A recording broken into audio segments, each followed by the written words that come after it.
اللہ تعالیٰ نے یہ دنیا اس طرح سے بنائی ہے جو ہم اپنے مشاہدے سے بھی دیکھتے ہیں کہ ہر ضرورت کا اللہ تعالیٰ نے پورا کرنے کا انتظام فرمایا، مگر اس طرح نہیں کیا کہ ایک شخصی ہر لحاظ سے اتنا کامل ہو کہ وہ دوسرے کا محتاج نہ ہو۔ اس طرح اپنی مشیت سے یہ نظام بنایا ہے کہ علاج کے لیے ہم معالج کے محتاج ہیں، علم پڑھنا اس کے لیے اساتذہ کے محتاج ہیں، مقدمہ لڑنا ہو تو وکیل کی ضرورت پڑتی ہے۔ تو جس طرح ایک دوسرے کے ساتھ اللہ تعالیٰ نے جوڑ دیا ہے، کوئی آدمی اپنی ذات میں مستغنی نہیں کہ صرف میں اپنے پر بس کروں، دوسرے کی اسے ضرورت پڑتی ہے۔ اسی طرح یہ چیزیں جو ہے نا جن پر سارے دین کی بنیاد ہے، یہ چھوٹے مسائل نہیں ہیں کہ اس دنیا کا کوئی پیدا کرنے والا ہے یا نہیں، مرنے کے بعد کوئی زندگی ہوگی یا نہیں ہوگی، اللہ نے ہدایت کے لیے کوئی نبی رسول بھیجے یا نہیں۔ یہ تین سوال جو ہے یہ تمدن اور تہذیب کے بنیادی سوال ہیں۔ مسلم ہو کافر ہو، اس بارے میں اس نے کچھ نہ کچھ سوچنا ہے، وہ لفظوں میں بیان کرے یا نہ کرے، ان پڑھ تک نے کچھ نہ کچھ سمجھ رکھا ہے اس بارے میں کہ کوئی ہے دنیا کا رب یا نہیں، مرنے کے بعد کوئی ہے زندگی یا نہیں، اللہ نے کوئی ہدایت کا انتظام کیا یا ہماری عقل ہی کافی ہے۔ اس بارے میں سوچے بغیر انسان رہ ہی نہیں سکتا، اور دنیا میں جتنے بھی نظام چل رہے ہیں، کفر ہے یا اسلام، ان میں سب میں اس کا کچھ نہ کچھ جواب ہاں یا نہ میں سوچا گیا۔ تو اب یہ سوال جو ہے نا ان کے لیے غیر یقینی جو ہے نا علم، جس پر آدمی حلف نہ دے سکے، پھر کہے میرا خیال ہے گمان یہ نہیں، اتنی بڑی خطرے کی بات کہ اگر واقعی اللہ ہے اور ہے تو بالکل سچ اور قیامت بھی ہے اور اس نے فرض کر لیا کہ نہیں تو مصیبت کے منہ میں پڑے گا۔ اس لیے اس بارے میں یقین کی ضرورت ہے، ظن اور تخمین کی نہیں، اندازوں کی بالکل پختہ حقیقت کیا۔ تو جس طرح دوسرے علوم میں حکیم صاحب بیان کر رہے تھے نا کہ لوگوں کے ہم محتاج ہیں، ان علوم میں بھی یقینی علم کے حصہ لیے، دوسرے لوگوں کے صرف اندازے ہیں کہ ہوگی آخرت یا نہیں۔ پیغمبر تو اپنی دیکھی ہوئی شے بیان کرتا ہے، اس لیے قرآن مجید میں بہت پیاری بات سورہ نجم میں کی، افتمارون ولا ماجرا، نام مراد و منکر ہو، تم پیغمبر سے جھگڑا کرتے ہو ان باتوں میں جو وہ آنکھوں سے دیکھتا، وہ سنی سنائی بات نہیں کہتا، اس نے فرشتے دیکھے ہیں، جنت کی سیر کی ہے، دوزخ بھٹکتا ہوا دیکھا ہے، اس لیے تم اس کے ساتھ جھگڑتے تو ایسے ہی جیسے نابینا سوانکھے کے ساتھ جھگڑے، وہ آنکھ سے دیکھ کر بیان کرتا۔ تو ان علوم میں ہم پیغمبروں کے محتاج ہیں، عقل اس بارے میں صرف چراغ راہ گزر کا کام دے سکتے۔ علامہ اقبال نے بڑی پیاری بات کی کہ ایک منزل ہے اندر ہے عالی شان محل، ایک ہے راستے میں سڑک پر رکھا ہوا چراغ کہ مسافر آئیں ٹھوکر نہ کھائیں دروازے تک پہنچ جائیں، عقل دروازے تک پہنچاتی ہے، گزر جا عقل سے آگے کہ یہ نور ہے، نور ہی بے قدر نہیں یہ چیز بڑی اللہ کی نعمت، مگر یہ اتنا فائدہ دے سکتی ہے کہ رہبر میں ہم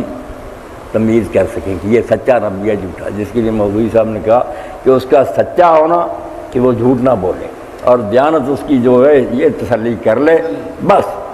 رہبر کے بارے میں جب یقین ہو گیا آگے پھر باغ ڈور اس کے ہاتھ میں، ڈرائیور دیکھ لیں کہ تجربہ کار ہے، پھر دیں اسٹیئرنگ اس کو چلائے، گزر جا عقل سے آگے کہ یہ نور چراغ راہ ہے منزل نہیں، جیسے راستے میں رکھا ہوا چراغ ہے یہ راستہ بتاتا ہے، نبی اس کے ذریعے ہی پہچانا جاتا ہے، یہ تو نہیں کہ جس نے دعویٰ کر دیا اس کو مان لیں گے، اس کی دیانت صداقت عقل پرکھے گی تو وہاں تک تو پہنچائے گا، مگر درون خانہ ہنگامے ہیں کیا کیا، چراغ راہ گزر کو کیا خبر، اندر محل میں جو کچھ ہے وہ سڑک پر رکھے ہوئے چراغ کو کیا پتا، پھر آگے وہی فائدہ دے گی۔ بہت عمدہ مثال دی کہ یہ چراغ راہ گزر عقل اور پیغمبر جو ہے وہ دیدہ وارا ہے، وہ آنکھوں سے دیکھ کر اندر کے سارے حالات بیان کرتا، اس لیے ان کا ایمان جو ہے وہ پھر مضطرب نہیں ہوتا۔ ساری دنیا مخالف ہوتی ہے، اسے پاگل اور مجنون کہتی ہے، وہ ان پر ہنسی اڑاتا ہے کہ یہ بیوقوف لوگ ہے، میں آنکھوں سے دیکھی بات کر رہا ہوں۔ کوئی مصیبت کوئی تکلیف اس کو اپنے عقیدہ سے ہٹا نہیں سکتی، کیونکہ اس کا یقین جو ہے وہ دیکھی ہوئی اور بصیرت پر قائم ہوتا ہے۔ تو مولوی صاحب کا کہنا یہ ہے کہ جیسے ہر شعبہ میں لوگ اس شعبہ کے ماہر کے محتاج ہیں، سارے لوگ نہیں ماہر ہو سکتے، اسی طرح یہ الہیات اور دین جو ہے اس میں بھی لوگ محتاج ہیں کہ کوئی رہبر تلاش کریں، اور رہبر اللہ نے خود اہتمام کر دیا، جیسے دوسرے شعبوں میں ماہرین پیدا کر دیے ہیں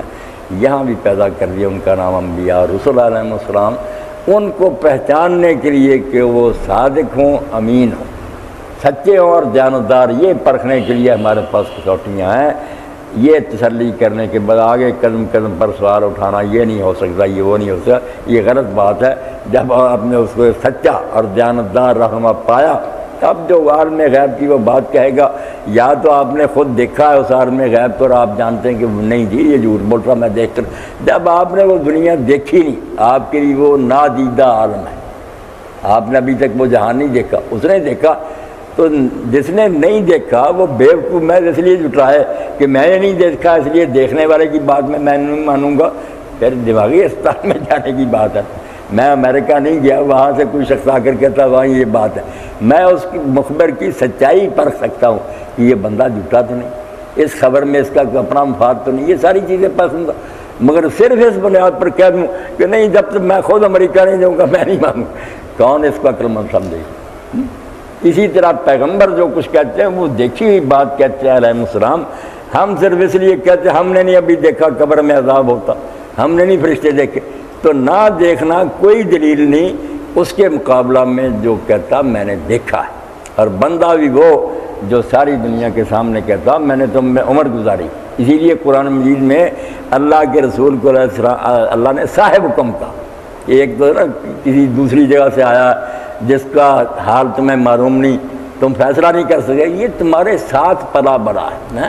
تمہارے اندر رہا ہے، اور ہر وقت اس کے 24 گھنٹے تمہارے اندر گزر رہا ہے۔ لاؤ کوئی دبا، میدان میں لاؤ کوئی بات، کسی نے کوئی بد بیان سیکھی، کوئی وعدہ خلافی کی، کوئی جھوٹ بولا، جب بندوں سے جھوٹ نہیں بولا خدا پر جھوٹ بولے گا، جس کے بارے میں اتنا ڈرا رہا ہے کہ حساب کتاب ہوگا، اس خدا پر وہ جھوٹ بولنے کی ضرورت کرے۔